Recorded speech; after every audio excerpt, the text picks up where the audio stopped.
Hello, good afternoon. This is Carole Foos with OJM Group.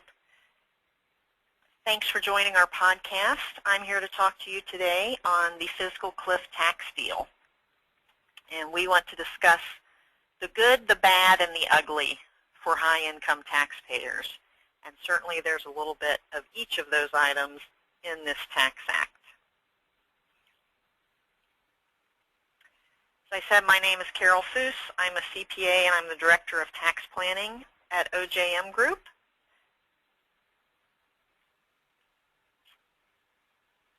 We do want to let you know OJM Group is a registered investment advisory firm. Any of the information in this podcast is certainly not meant to be personalized investment advice, nor is it meant to be personalized tax advice, and you should always seek the advice of your own advisors in interpreting this information for your own situation.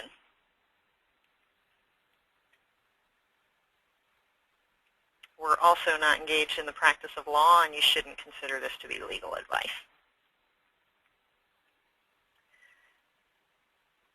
The principals at OJM have written several books, many of them written specifically for doctors. Some of those are shown on your screen now. We've also got a CME piece for doctors, which allows doctors to get CME credit. And in addition to those, we do have a book for non-physicians called Wealth Secrets of the Affluent. At the end of the presentation, I will let you know contact information if you're interested in receiving one of our books. So our topics for today are listed, shown on your screen. We're going to discuss the Taxpayer Relief Act of 2012. As I mentioned, we're going to talk about the good, the bad, and the ugly for taxpayers. Of those, what I would define as the ugly would be the rise in income tax rates. The bad would be the capital gains and dividend taxes. The good is the extension of some of the gift and estate tax exemption amounts from previous law. We're going to go through for you, after we go through the specifics of the Act, some important takeaways, and also discuss some tax-saving tactics that you might look to and think about in 2013 in order to minimize the impact of the new law.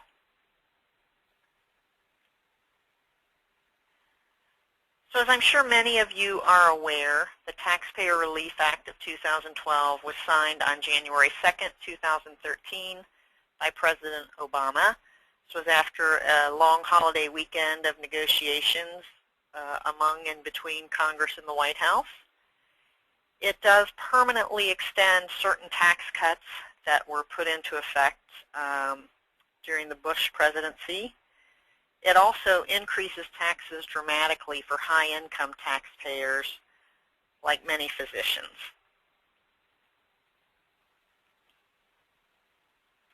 So income taxes, what we term the ugly. The tax law signed on January 2nd, 2013, reinstates the top tax rate of 39.6%. That was previously the highest income tax rate prior to the Bush tax cuts. During the years of the Bush tax cuts, the highest individual income tax rate was a marginal rate of 35%. This new 39.6% bracket applies to married taxpayers filing jointly with taxable income above $450,000 and to single taxpayers with taxable income above $400,000. So it really adds a new bracket to the income tax tables for taxpayers above those $400,000 and $450,000 taxable income thresholds. In addition, the Tax Act reinstates the Pease Limitation. Now what the Pease Limitation is a reduction in itemized deductions or limitation in itemized deductions. So this applies to taxpayers with adjusted gross income in excess of a threshold. Keep in mind when we just talked about that 39.6% tax bracket, that refers to taxable income in excess of $400,000 or $450,000. The Pease limitation is looking at adjusted gross income.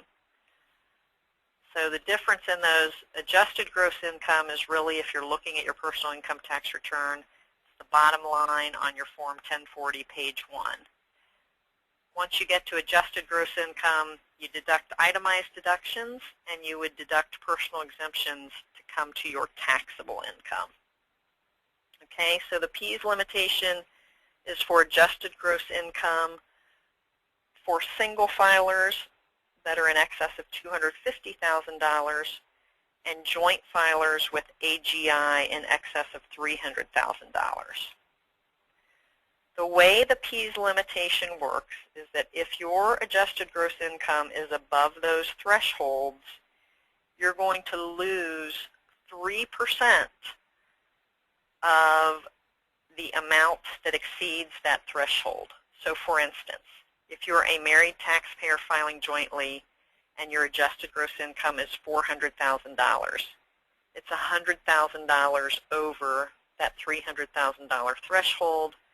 You're going to lose 3% of that excess, or $3,000 of your itemized deductions, up to a maximum of 80% of your itemized deductions. So what are your itemized deductions? Well, those are the things like your mortgage interest, charitable contributions, state and local taxes, real estate taxes. You're going to lose the benefit of those.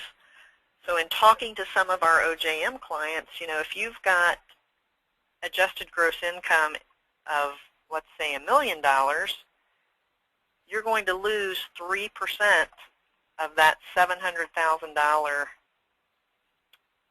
excess over the threshold, which amounts to $21,000 in itemized deductions. So if your itemized deductions are above $26,250, 80% of that number is that $21,000. You would lose $21,000 of itemized deductions. Certainly at a 39.6% tax rate, that's a big hit to your tax bill.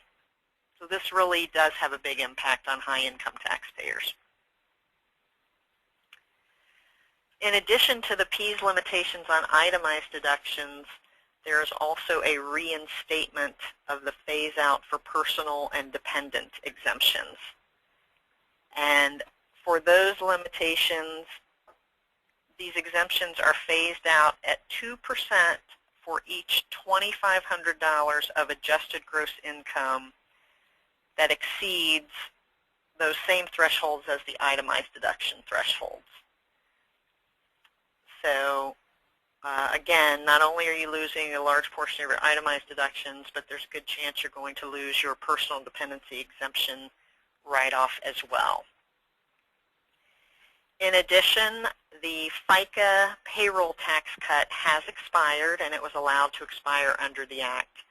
For the past 2 years, the employee portion of FICA payroll tax was reduced from 6.2% down to 4.2%.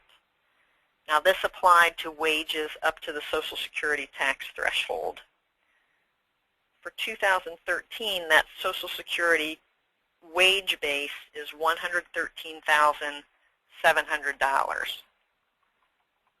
Had those FICA tax cuts remained in effect, if you're over that Social Security wage base, you would have paid $2,274 less in FICA taxes in 2013. There are also some new Obamacare-related taxes for 2013. These include a 3.8% Medicare tax on net investment income. These are for filers that are whose AGI is above $250,000 if you're filing jointly, or $200,000 if you're a single taxpayer. So if your adjusted gross income exceeds those thresholds, you will be paying an additional 3.8% tax on net investment income, including interest, dividends, capital gains, rents and royalty income, and passive flow-through income. In addition to that, you will be paying an additional 0.09% in your hospital insurance tax or your Medicare tax. So Medicare tax is the amount that you pay on all of your wages or all of your self-employment income. They're basically taking that up for the higher income taxpayers from the 2.9% rate up to the 3.8% rate. And those Obamacare taxes are in effect as of January 1st, 2013.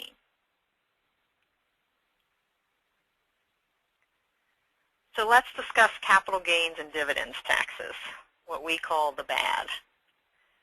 For high-income taxpayers, the federal tax rate on capital gains and qualified dividend income increases from 15% to 20%.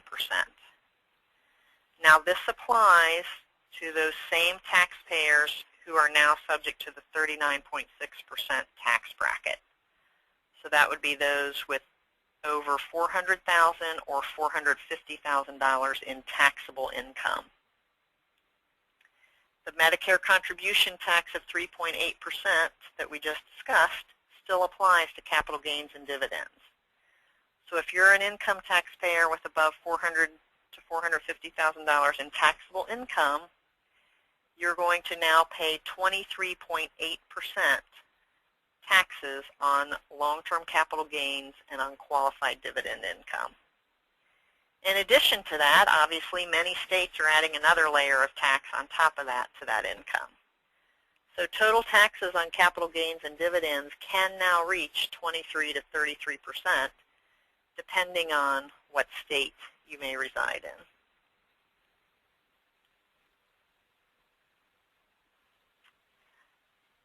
So what good came out of this Tax Act? Well, there are several things that were positive. First of all, the permanent $5 million lifetime gift and estate tax exemption. And this does increase for inflation. So they made permanent both the gift exemption amount and the estate tax exemption amount, which will now be $5.25 million in 2013 with the inflation adjustment. They also made permanent the portability of estate tax, meaning between you and your spouse in 2013, you have $10.5 million in exemptions. So to the extent one of you does not use your full $5.25 million, the excess will be portable to the next spouse. There are also extensions of certain business provisions in the Act, and there's a permanent Amt Patch in the Act, which is, what I consider to be very important. In the past few years,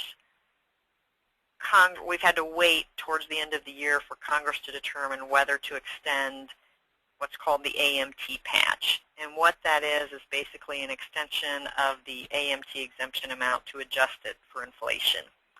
That's now been made permanent, so we won't have to worry about that December of every year to see what's going to happen. There is accelerated depreciation provisions for some businesses, which is certainly a positive. And there's also been a one-year, what we call the doc fix, to prevent the scheduled 27% payment cuts to Medicare physicians. So again, this is only a one-year fix for now, but it did extend that provision for another year until they determine what's going to happen with those Medicare cuts.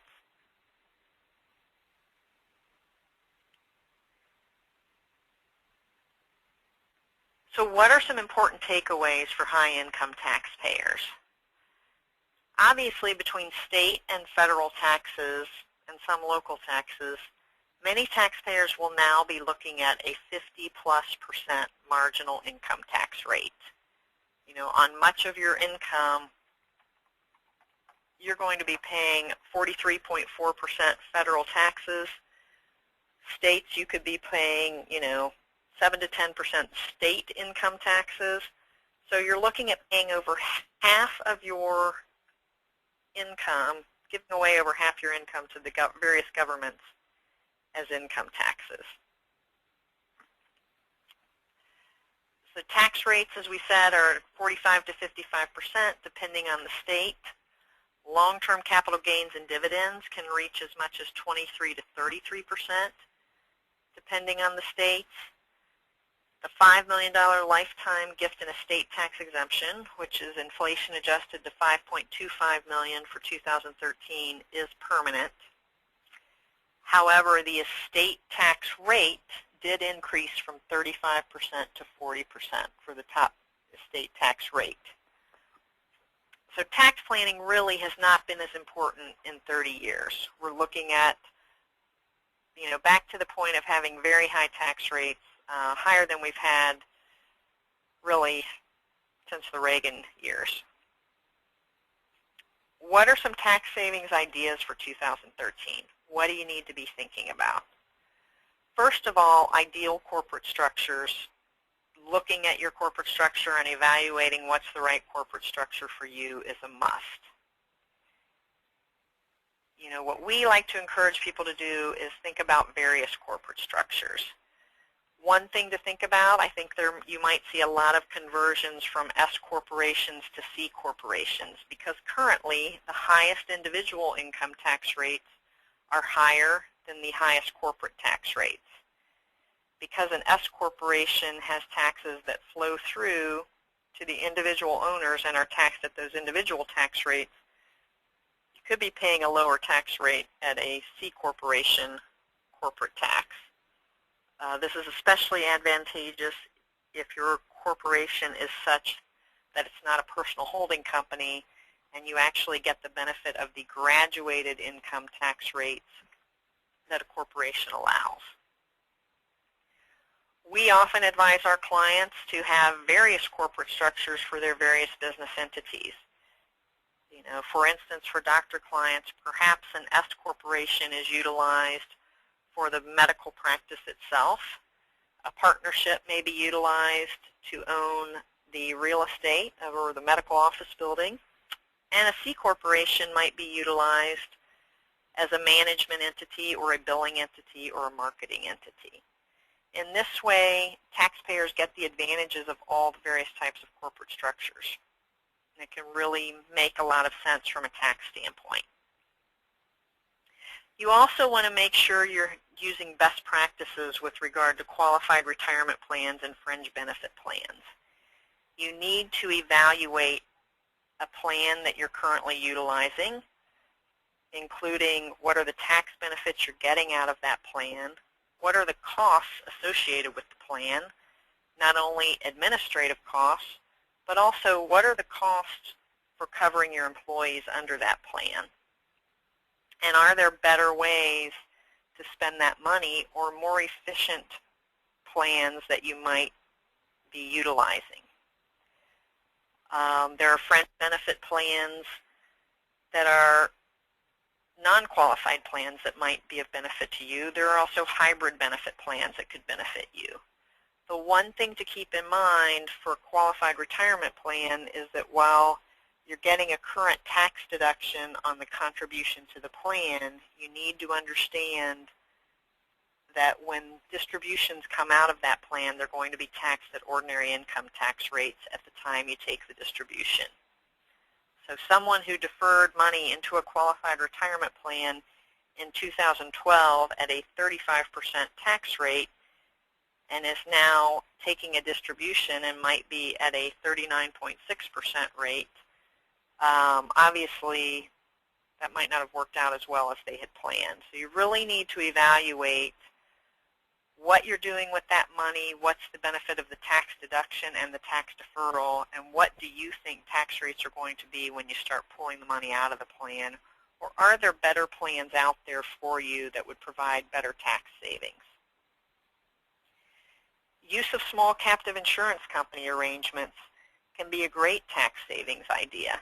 If you've got currently uninsured risk or underinsured risk, you might be able to set up your own captive insurance company that you own and pay premiums to that captive insurance company and have that company underwrite your risk. These can be very beneficial. Section 831B of the tax code allows for some tax savings within these captive insurance company arrangements. Some of the premium revenue will be annually tax-free, so it can make a lot of sense. That's one of the areas that we have some expertise in at OJM Group, and we do discuss those with clients if it makes sense for the client, and it certainly does not make sense for everyone. You also need to be thinking about the tax diversification of your investment portfolio. You need to be working with an investment manager who is looking at the tax impact of your investment portfolio. So just as important as asset allocation in your investment portfolio, you also want to have some tax allocation. You probably don't want to be invested in a lot of items that are just continually going to create dividend and capital gain income for you year in and year out. You want to have some control over that so that you're not completely invested in mutual funds and getting, you know, a large 1099 for capital gains and dividends on a yearly basis. So think about that when you're choosing your investment manager. Look for someone who's going to talk to you about the tax diversification of your investments. Also consider tax-favored investments, such as oil and gas partnerships or conservation easements. Again, these are things that you need to look at on an individual basis and see if they make sense within your investment portfolio and whether they make sense for your risk tolerance, etc. But if the economics of these investments make sense for you, then as a secondary consideration, certainly consider the tax advantages and whether those make sense for you as well. Also, doing charitable planning makes a lot of sense. One of the things in the Tax Act that was extended was the ability to donate directly to a charity from your IRA. So that's another good benefit of the Tax Act. There are plenty of charitable planning opportunities that exist, be that charitable remainder trusts or charitable annuity trusts. All of these types of things might make sense for high-income taxpayers for both income tax and estate tax planning purposes.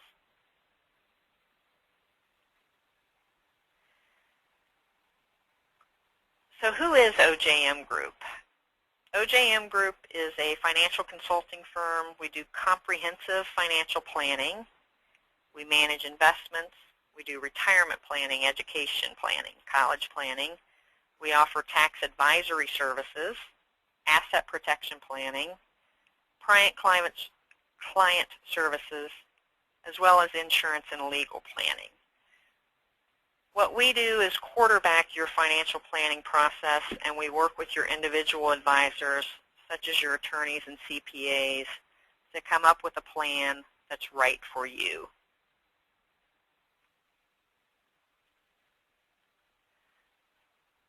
So what are some next steps in this process? First of all, you can request a free copy of For Doctors Only or of any of our other books. You can schedule a free consultation with one of the principals of the firm, and you can subscribe to our free e-newsletter.